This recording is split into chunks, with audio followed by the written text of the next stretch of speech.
اہل سنت عالم ہیں، ان کے یہ جملہ اس لیے بیان کر رہا ہوں کہ کسی شیعہ عالم نے بھی آج تک ایسی بات نہیں کی. کہا کہ روز عاشور 10 محرم 61 ہجری حسین ابن علی کے فضائل اور کمالات کی تجلی گاہ ہے کہ صبح عاشور سے لے کر عصر عاشور تک اس ایک دن میں ہر لمحے میں حسین ابن علی کے کمالات ظہور کر رہے تھے. اور عجیب جملہ، اس کا وزن کیجئے گا، لوح دل پہ لکھیں اور اس میں تدبر کریں کہ کتنی وزنی بات کہی ہے اس عالم بزرگوار نے. روز عاشور حسین ابن علی کے فضائل اور کمالات کی تجلی گاہ ہے. صبح عاشور سے لے کے عصر عاشور تک حسین کے فضائل مسلسل کمالات کا ظہور ہو رہا ہے. جو جملہ کہا کہ روز عاشور میدان کربلا میں دو طرح کی جنگ تھی. اے ڈاکٹر عباس محمود عقاد، ہم نے تو ایک جنگ سنی ہے، یہ دو جنگ، یہ دوسری جنگ کون سی ہے؟ کہ پہلی جنگ لشکر حسین اور لشکر یزید کے درمیان تھی، اور دوسری جنگ خود حسین کے وجود کے اندر حسین کے فضائل اور حسین کے کمالات کے درمیان تھی.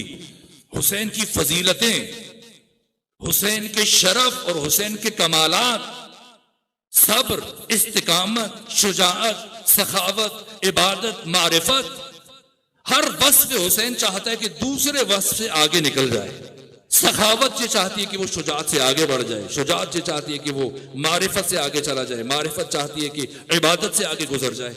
روز عاشورہ حسین ابن علی کے فضائل اور کمالات کی تجلی گاہ ہے.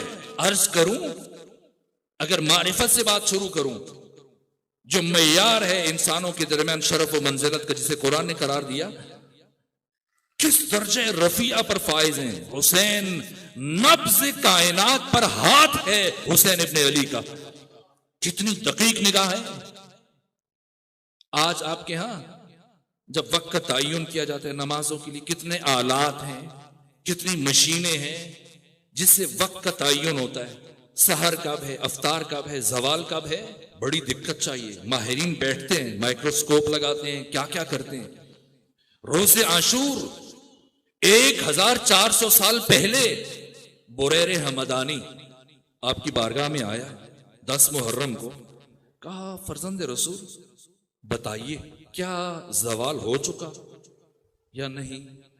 نماز ظہر کا وقت ہوا یا نہیں؟ حسین ابن علی نے اپنا رخ نورانی آسمان کی طرف بلند کیا، دیکھا اور فرمایا لا نعم. عجیب ہے. مثلا آپ مجھ سے پوچھیں کہ دوبارہ مسجد صاحب الزمان مجلس پڑھنے آئیں گے، اور میں کہوں نہیں، ہاں، تو آپ کیا سمجھیں گے، ہاں یا نہیں؟ جب دونوں کو ایک ساتھ کہہ دیا نہیں ہاں، فرزند رسول نماز کا وقت ہوا نہیں ہاں. بریر پریشان ہوا کہ فرزند رسول کیا سمجھوں، ہاں یا نہیں؟ کہ سنو بریر، جب تک تو نے پوچھا وقت نہیں ہوا تھا، جب لبوں کو جنبش دی اور لا کہا تب بھی نہیں ہوا تھا، لیکن جیسی میں نے لا مکمل کیا، میں نے دیکھا کہ وقت داخل ہوا، میں نے فوراً سے نام کہہ دیا. یہ معرفت حسین ہے. نبض عالم پر ہاتھ ہے حسین ابن علی کا، نبض کائنات پر یہ معرفت اور حسین کی عبادت. دیکھیے اقبال لاہوری، ڈاکٹر اقبال، آپ کے شہر میں رہنے والے، جن کی قبر بھی اسی شہر میں ہے. جہاں قرآن کے ہونہار شاگرد ہیں وہاں کربلا کے بھی بہت ہونہار شاگرد ہیں. کیا کہا؟ آج عشق سے متعلق لوگ گفتگو کرتے ہیں، محبت کی ماہیت بیان کرتے ہیں، لیکن اقبال نے کیا کہا کہ حدیث عشق دو بابست، کربلا و دمشق. کہا کہ حدیث عشق، کتاب عشق، نصاب عشق، اس کی کل 2 باب ہیں. آج میں اسی بات پہ رکوں گا، اور سید الشہداء کی دیگر خصوصیات اور آپ کے فضائل اور کمالات کل اور پرسوں گفتگو میں عرض کریں گے. آج اس سے آگے نہیں جائیں گے. حدیث عشق، کتاب عشق، نصاب عشق کے کل 2 باب ہیں. کون سے؟ کربلا اور دمشق. کس نے لکھے؟ عام طور پر اگر کوئی کتاب لکھے تو لکھاری ایک ہی ہوتا ہے، لیکن اقبال نے کیا کہا؟ اگرچہ باب 2 ہیں لیکن لکھنے والے بھی 2 ہیں. اقبال کس نے لکھے؟ کہ یک حسین رقم کر دیگر زینب. پہلا باب حسین نے لکھا، دوسرا باب زینب بنت علی نے لکھا. عبادت حسین سے کل بات شروع ہوگی، لیکن یہ ایک جملہ عرض کر. پہلا باب حسین نے لکھا. اقبال کیسے لکھا؟ آپ خود بتاؤ. جب آپ یہ کہہ رہے ہو کہ حدیث عشق کے مصنف حسین اور زینب بنت علی ہیں، تو بتاؤ کیسے لکھا؟ کہا کہ نقش الا اللہ بر صحرا نوشت. حسین نے نقش الا اللہ کو کربلا میں لکھا. اقبال کربلا میں تو ریت ہے، اگر کوئی ریت کے اوپر لکھے گا تو وہ محو ہو جائے گا. کرنا اگر لکھنے والا حسین ہو تو پھر قیامت تک محو نہیں ہوگا. اقبال کیا صرف لکھا ہے حسین نے؟ کہ نہیں، لکھا نہیں ہے، لکھا بھی ہے، کہا بھی ہے. کہا بھی ہے نقش الا اللہ بر صحرا نوشت، سطر عنوان نجات ما نوشت. لیکن ملا کی طرح نہیں جیسے ملا لکھتا ہے، نہ، لفظ ایک ہے.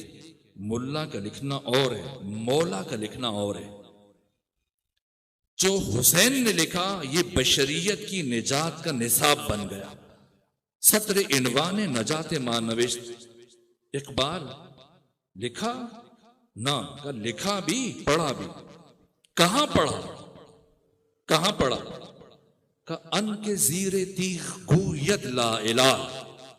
وہ حسین کی جو تلوار کی دھار کے نیچے لا الہ الا اللہ پڑھ رہا تھا.